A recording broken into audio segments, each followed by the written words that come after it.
한 주간도 평안하셨습니까? 우리 서로 옆에 계신 분 보면서 이렇게 인사하겠습니다. 주의 이름으로 사랑합니다. 축복합니다. 오늘 증거할 말씀의 제목이 눈을 들라입니다. 옆에 분에게 이렇게 우리가 서로 권면하겠습니다. 눈을 드십시오. 어떻게 눈을 들란 말인가? 이렇게 지켜두면 되는 겁니까? 오늘 이 말씀 우리에게 주시는 참 교훈이 귀합니다. 이 말씀을 마음에 새기고 눈을 들어서 그 시각으로, 그 믿음의 시각으로 이 땅을 살아가시는 저와 여러분 다 되시기를 주님의 이름으로 축원합니다.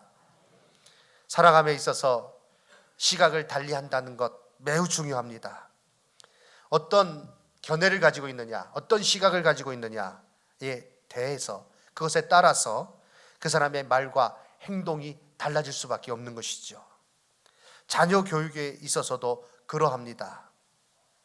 들어주는 엄마라는 책이 있습니다. 일본 사람 두 사람이 지은 책인데요, 이와이 도시노리, 시도 후지코, 이 두 분이 지은 책입니다. 그 책에서 이렇게 얘기합니다. 아이들을 대할 때 우리가 이렇게 말하는 경우가 많다는 것입니다. 그 아이는 너무 산만해서 큰일이야. 그 아이는 너무 고집이 세. 또 참 우유부단해. 이렇게 말하는데, 그러나 달리 보면 그 아이는 너무 산만해서 큰일이야 라고 할 때 그 아이는 호기심이 왕성하다 이렇게 볼 수 있고요, 고집이 세다 할 때 의지가 강하다 이렇게 볼 수 있다는 것입니다.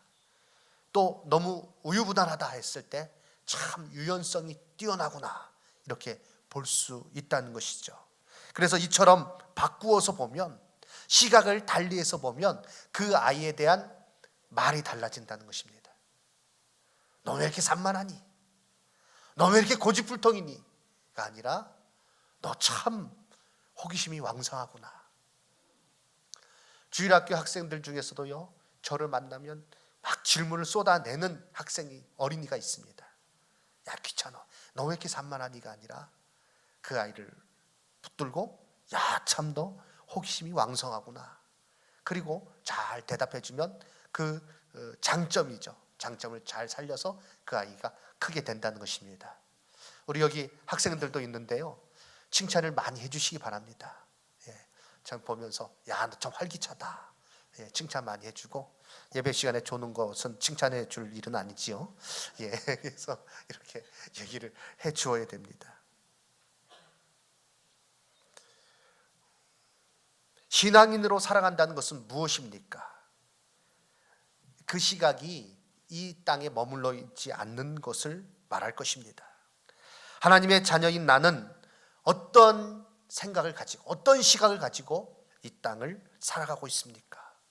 오늘 본문 말씀에 내가 눈을 들어 주께 향하나이다 라고 시편 기자는 고백하고 있습니다. 이 고백은 매우 중요한 것입니다. 이 원리가 매우 신앙생활에 있어서 중요한 것입니다. 이 고백으로 늘 하나님을 향하여 눈을 들고 살아갈 수 있는 우리 성도님들 되시기를 주님의 이름으로 축원합니다. 이것은 무엇을 말합니까? 첫 번째는요, 우리의 시선을 상황에 두지 않고, 우리의 시각을, 우리의 생각을 상황에 두지 않고 하나님께로 두겠다는 고백입니다. 결단입니다. 한번 저를 따라해 주시기 바랍니다. 나의 시선을 이 땅에 두지 않고 하나님께 두겠습니다.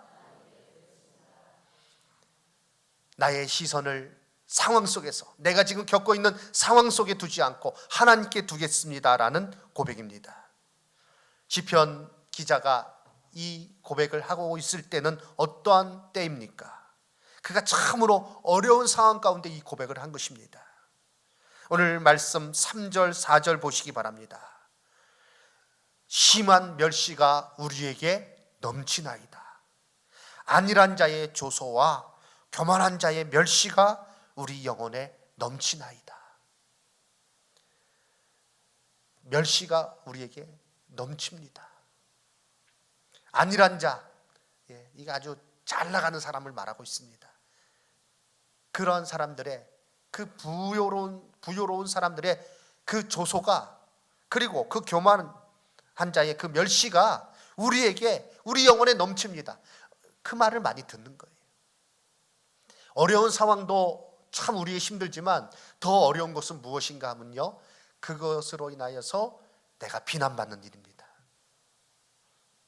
내 신앙생활 잘하고 있어요. 그런데 어려움이 다가왔어요. 친척들이 와서 얘기합니다. 형제들이 얘기합니다. 믿지 않는 사람들이, 주변에 있는 사람들이 얘기합니다. 너 예수 믿는다 그러더니 너 지금 되는 지금 이 모습이, 이 형편이 뭐냐? 정말 하나님 살아계신 건 맞냐? 야, 참, 너 예수 믿고 복 받는다 그러더니 지금 네가 살아가는 꼴이 이게 뭐냐? 아이고 참, 야, 그만 다녀. 그러면 얼마나 우리 마음에 낙심이 됩니까? 힘듭니다. 어렵습니다. 그런 유혹이, 그런 어려움이 우리 가운데 있습니다. 그런데요, 오늘 시편 기자는 그러한 상황 가운데서 어떻게 고백하고 있습니까?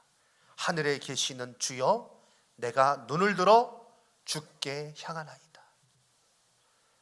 상전의 손을 바라보는 종들의 눈같이, 여주인의 손을 바라보는 여종의 눈같이 우리의 눈이 여호와 우리 하나님을 바라보며 우리에게 은혜 베풀어 주시기를 기다리나이다 라고 고백하고 있습니다. 우리 눈이 우리 여호와 하나님을 바라봅니다. 내 시각을 그런 어떤 비난과 세상의 그 어려움 가운데 두지 않겠다는 것이, 내 생각을 거기에 머물게 하지 않겠다는 것이, 하나님을 바라보고 하나님 의지하면서 하나님 약속 바라보면서 내가 그것을 이기겠다는 것입니다. 믿음으로 그것을 이기는 그러한 결단을 오늘 시편 123편에서 하고 있습니다. 시편 121편도 같은 고백이죠. 시편 121편 말씀 우리 다 같이 1절과 2절을 읽겠습니다. 내가 산을 향하여 눈을 들리라. 나의 도움이 어디서 올까? 나의 도움은 천지를 지으신 여호와에게서로다. 아멘. 매 순간 다가오는 어려움들이 우리 가운데 있습니다. 그 어려움을 통해서 회방자들은 우리의 눈을 어둡게 만들며 좌절하게 합니다. 그렇지만 하나님은 믿음으로 그 일들을 바라보기를 원하십니다. 그 상황 자체 어렵고 힘든 상황이지만, 그러나 그것을 그냥 세상의 관점에서 바라보는 것이 아니라 하나님을 믿는 믿음의 관점에서 그걸 바라보기를 원하시는 거예요. 그리고 참된 신앙인이라면 누구나 믿음의 관점에서 그것을 바라봐야 할 줄 압니다. 아브라함이 조카 롯과 갈라섰습니다. 이제 하나님께서 복 주시는 가운데 양떼가, 가축의 떼가 많이 불어났어요. 도무지 조카 롯과 같이 있을 수 없으니까 아브라함이 먼저 얘기합니다. 내가 보이는 대로 좋은 땅을 먼저 택해라. 그러면 난 반대쪽으로 가겠다. 조카 롯이요, 세상의 견해를 가지고, 세상의 시각을 가지고 좋은 땅, 물이 넉넉한 곳, 그러나 죄악의 도성이 그 안에 있었죠. 그렇지만 그는 거기를 선택합니다. 그리고 이제 아브라함은 홀로 남았습니다. 좋은 땅은 다 가져간 거예요. 쉽게 말해서 노른자이는 싹 빼간 겁니다. 아브라함도 허탈했겠죠. 야, 이게 뭐냐? 그런데요, 그때 하나님께서 그에게 말씀하십니다. 창세기 13장 14절 이하의 말씀에 보면, 롯이 아브라함을 떠난 후에 여호와께서 아브라함에게 이르시되 너는 눈을 들어 너 있는 곳에서 북쪽과 남쪽 그리고 동쪽과 서쪽을 바라보라. 보이는 땅을 내가 너와 네 자손에게 주리니 영원히 이르리라 라고 말씀하셨습니다. 조카 롯이 아브라함을 떠난 후에 하나님께서 너 눈을 들어서 내 동서남북을 바라보라. 단지 땅을 바라보라는 것이 아니에요. 하나님의 약속을 기억하라는 것입니다. 내가 너와 네 자손에게 이 땅을 주겠다. 그리고 네 자손을 하늘의 별과 같이 많게 해주겠다 라고 약속해 주신 거예요. 그 약속을 상기시켜 주신 것입니다. 그의 시각이 세상에 그 지금 있는 조카가 좋은 땅을 다 차지하고 가버린 거기에 머물러 있는 것이 아니라 하나님의 약속을 바라보아라. 내가 너에게 준 약속을 내가 보아라. 그렇게 하나님께서 말씀하신 것입니다. 사랑하는 성도 여러분, 우리 안에 계신 성령님은 또한 이와 같이 우리에게 명령하십니다. 하나님을 바라보시기 바랍니다. 하나님의 그 사랑과 은혜를 바라보시기 바랍니다. 하나님의 그 약속을 붙드는 우리 성도님들 되시기를 주님의 이름으로 축원합니다.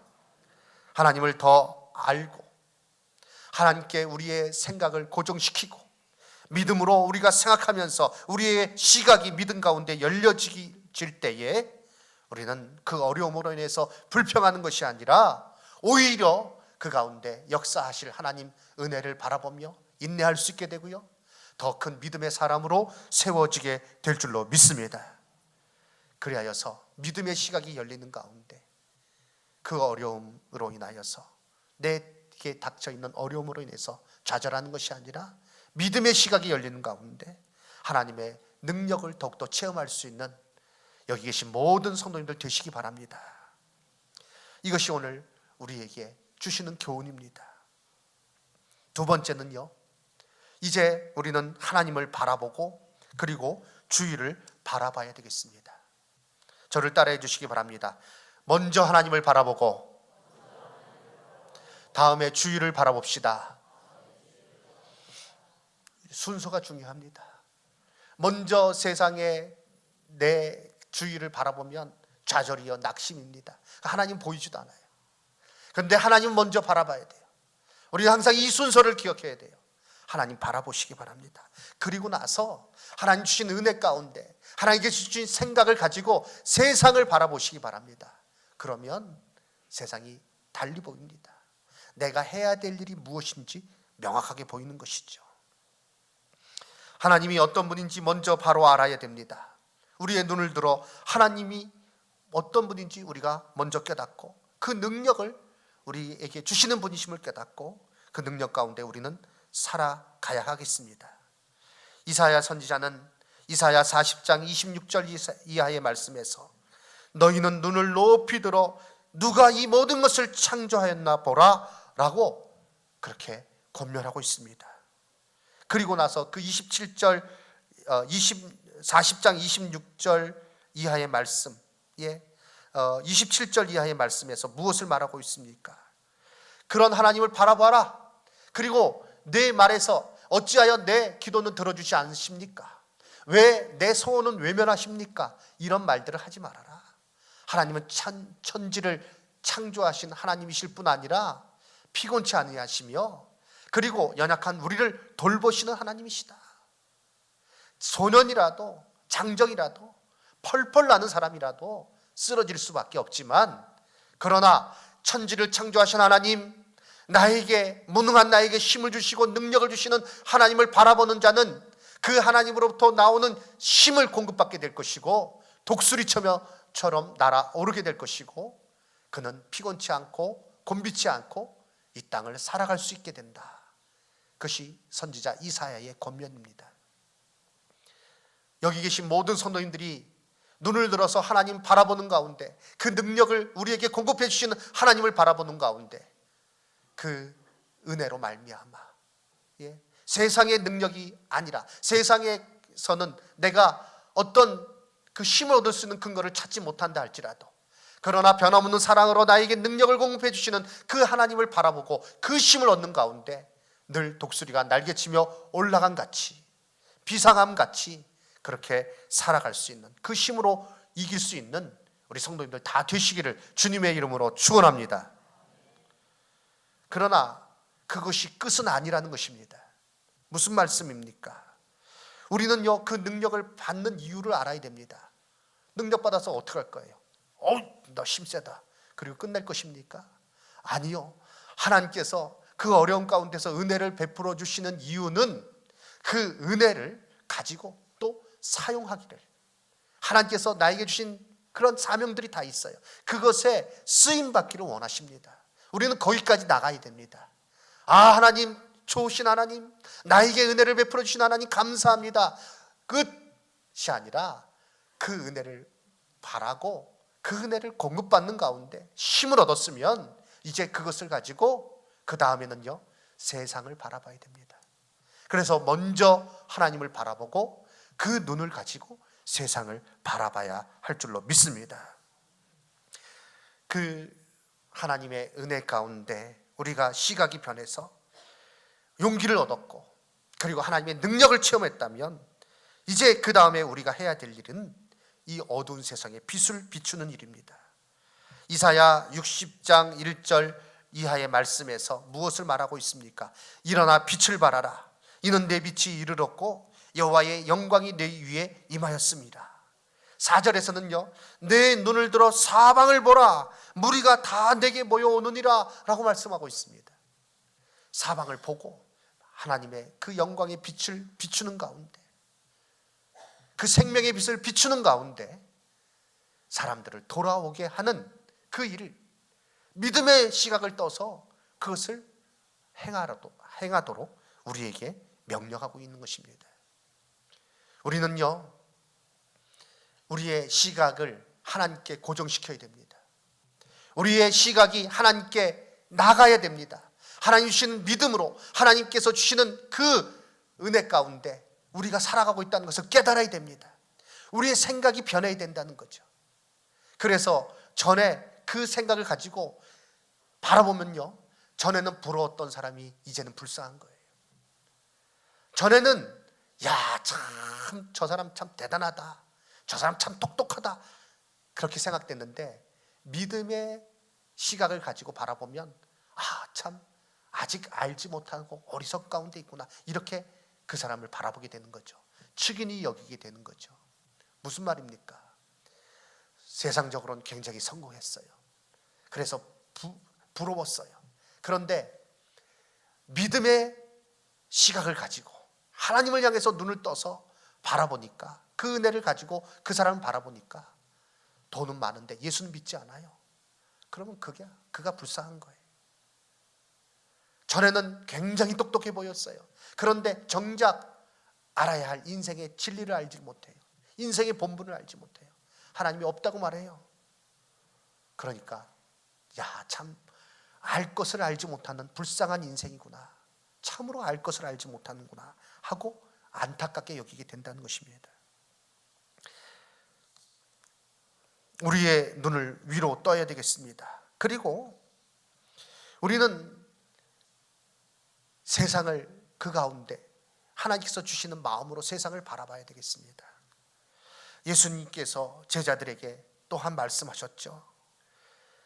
너희의 눈을 떠서 너희의 주변에 있는 밭을 보라 라고 말씀하셨습니다.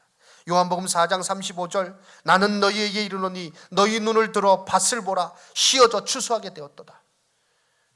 주변에 밭을 보아라. 벌써 추수할 때가 되었다.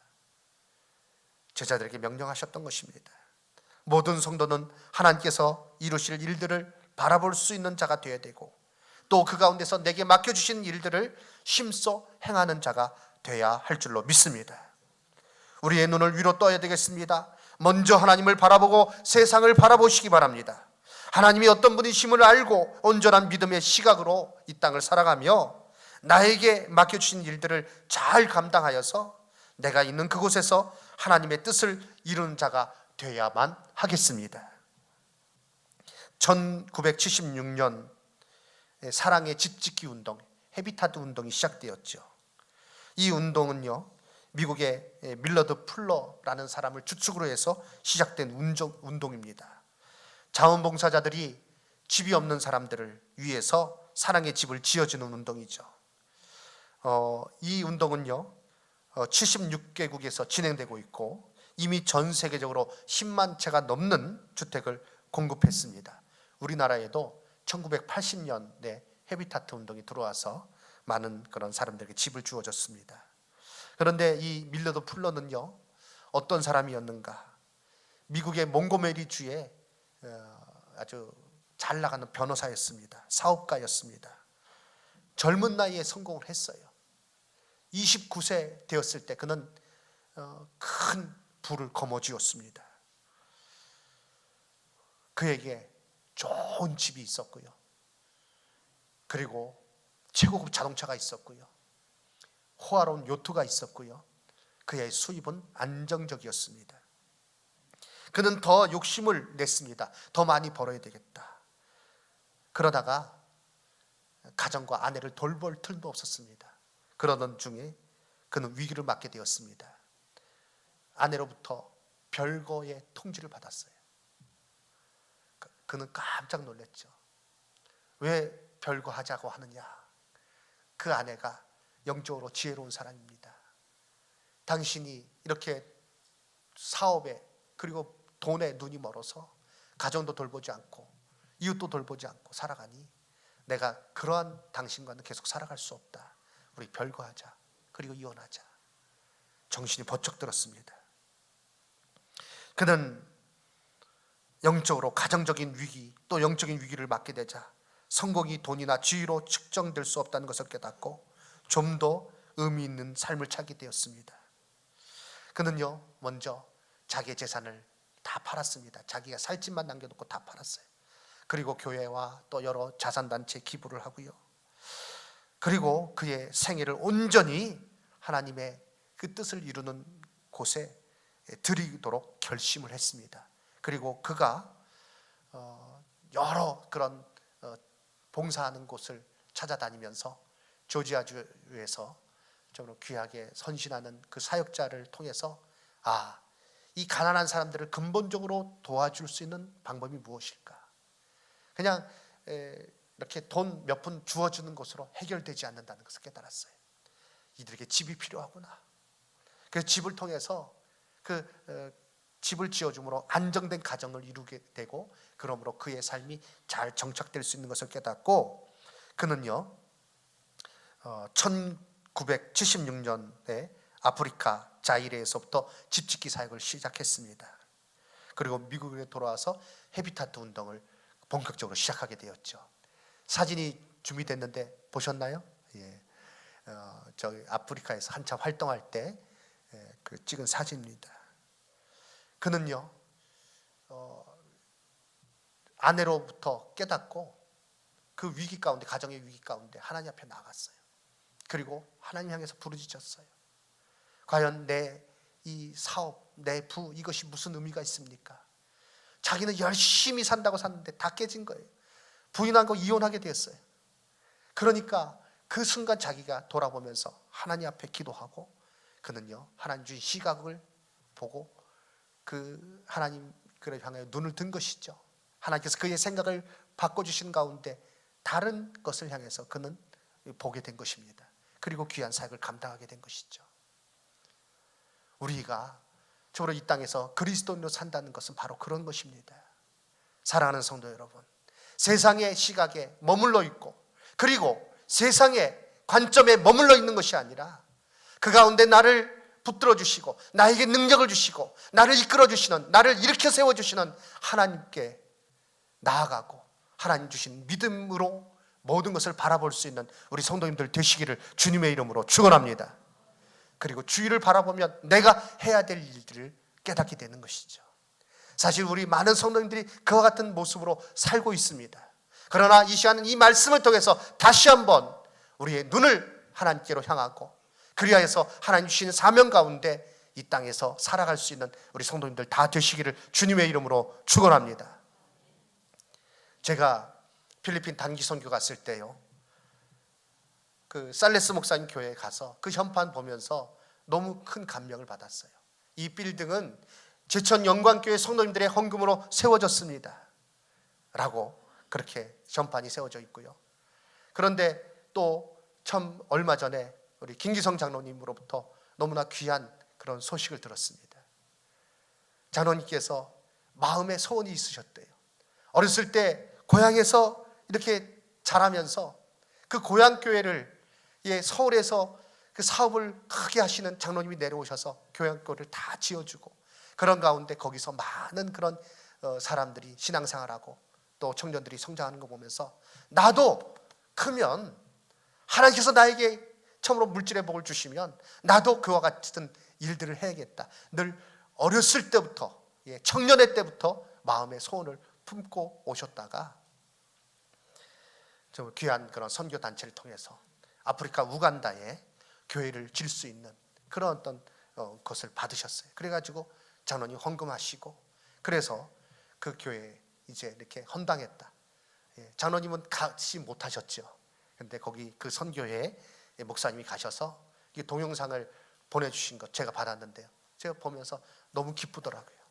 이 동영상 중에서 한 부분, 그 교회 저기 이제 머릿돌이죠, 머릿돌 그 현판입니다. 이렇게 교회 옆에 그 부분 제가 이렇게 캡처해가지고 보여드리는 것입니다. 그렇죠. 뭐 누구 외국의 어떤 사람, 뭐 어떤 사람, 그 분들의 그런 귀한 헌신. 그러나 그것은 남의 얘기가 아니라 우리 주변의 이야기고, 바로 이와 같은 귀한 마음 가운데 하나님께서 저로 우리를 통해서 영광 받으시며 우리에게 더 큰 복을 내려주실 줄을 믿습니다. 하나님을 바라보시기 바랍니다. 그리고 믿음의 시각을 가지시기 바랍니다. 믿음의 시각을 가지고 주위를 바라보시기 바랍니다.